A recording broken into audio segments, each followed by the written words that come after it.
built in this country. And so it is my pleasure to introduce to you one more time a friend, a colleague, and a hero of mine, David Anderson.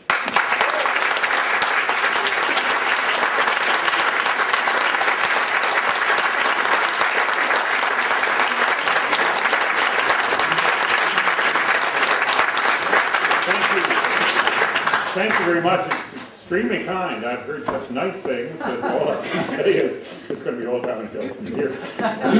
No, but first, tremendous thank you for all of you coming out today. I said to Paul earlier, I don't think we've ever had Liberal meetings which crowded the hall more than this one, and that's a great start for his campaign, and I'm just delighted to see so many people. My task today is to say a few things about Paul so you have a little idea of his background, but there are two things I'd like to say first. One, I think, is a deliberate misconception that needs correcting, and the other is perhaps a mistake that needs also a clarification. The misconception: Victoria is an NDP riding. No, it is not.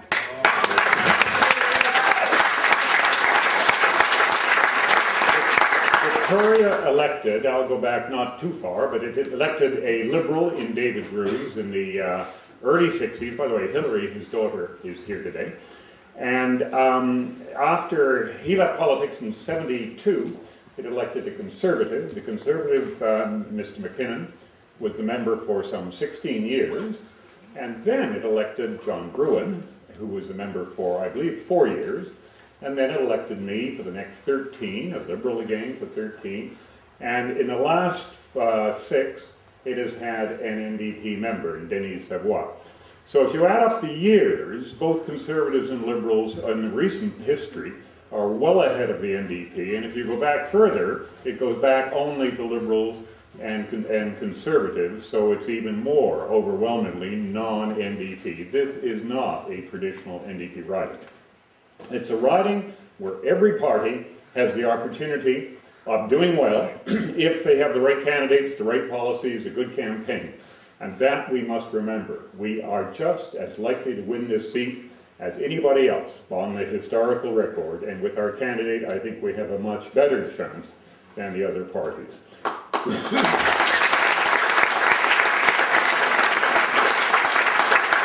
Now, the sort of misunderstanding is that this is somehow a mini general election.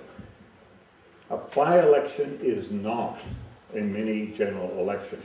This is not about major issues in which a party, if it gains power, will adopt and move the country in that direction.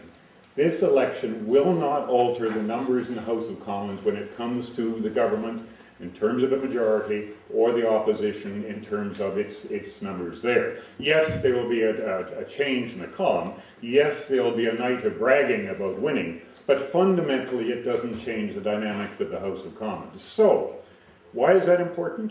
It's important because by-elections provide the opportunity for local issues and local concerns to be put forward and to be voted on by people who say, I'm a good Conservative, but I still think that the Conservatives shouldn't be wasting money on a project that's not going to do any good for Victoria or anywhere else.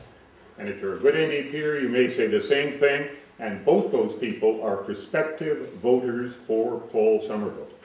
We have to remember, we have the opportunity of having a wide base because of the way this election seems to be going, and that if we get the right local issues, we can in fact drive the by-election in that direction, because it is not relevant what the NDP might do if it gains power, or indeed what the Conservatives might do if they won the by-election.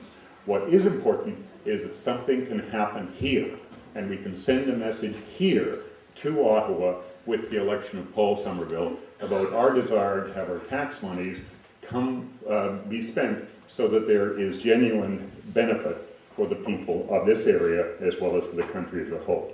So those are my two things I'd like to mention. Now, why do I think Paul is just an excellent candidate in a general sense beyond the election period. Well, his background is outstanding. He mentioned he had studied in Tokyo. What he was too modest to say was he got his PhD from the University of Tokyo.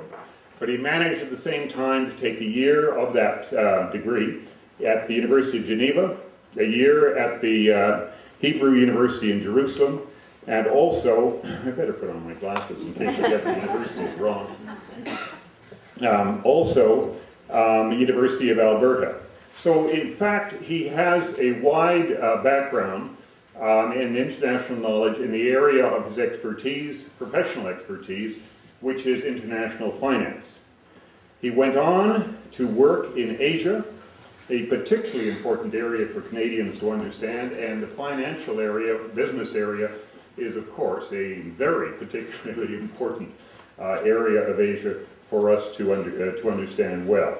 He worked in Asia for Deutsche Bank, the German bank in Tokyo, for Jardine Fleming, which is a firm essentially out of Hong Kong, for Lehman Brothers, for Richardson Greenshields, from Dominion Securities, and the TD Bank Group. Some of those companies merged together, so the list is longer perhaps than it really would otherwise be. But he worked as chief economist for 3 major companies, major financial houses in the Far East, in Tokyo in particular, but in one of them handling all of Asia, and that was the TD Bank Financial Group. So he has the experience in international finance, which I believe is going to be particularly important, because I'm going to end on this. Somewhere along the line, we are going to see some problems with the Asian economies. We know there are problems with the Japanese economies because we've had them for the last 10 or 15 years. We also know Europe is in the process of having very serious problems, and we're well aware of the American housing collapse and bank collapse, which poor Mr. Obama inherited when he took office. The Chinese market is another one, which is on the verge of potential meltdown, and that will give us really a serious global financial meltdown. That's why I think it's very important to have someone with Paul's background in Ottawa, because I know from my time in Ottawa, where I came to Ottawa a year before I got elected, I was at the University of Hong Kong, and I got to Ottawa and I discovered that very few people were really very familiar with the Far East, and in particular with the financial institutions of the Far East.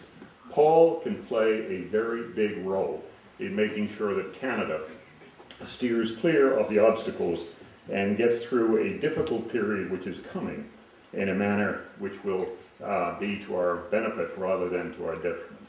So, ladies and gentlemen, we have a fantastic candidate who's, as he mentioned, has come back to Victoria to live. He's got the background that can make him a real force in Ottawa. He's got the issues which I believe can drive this by-election to a successful conclusion, namely the election of Paul Summerville. What he needs is us to get behind him, to support him, and make sure that happens. And I know you won't let him down. Thank you very much.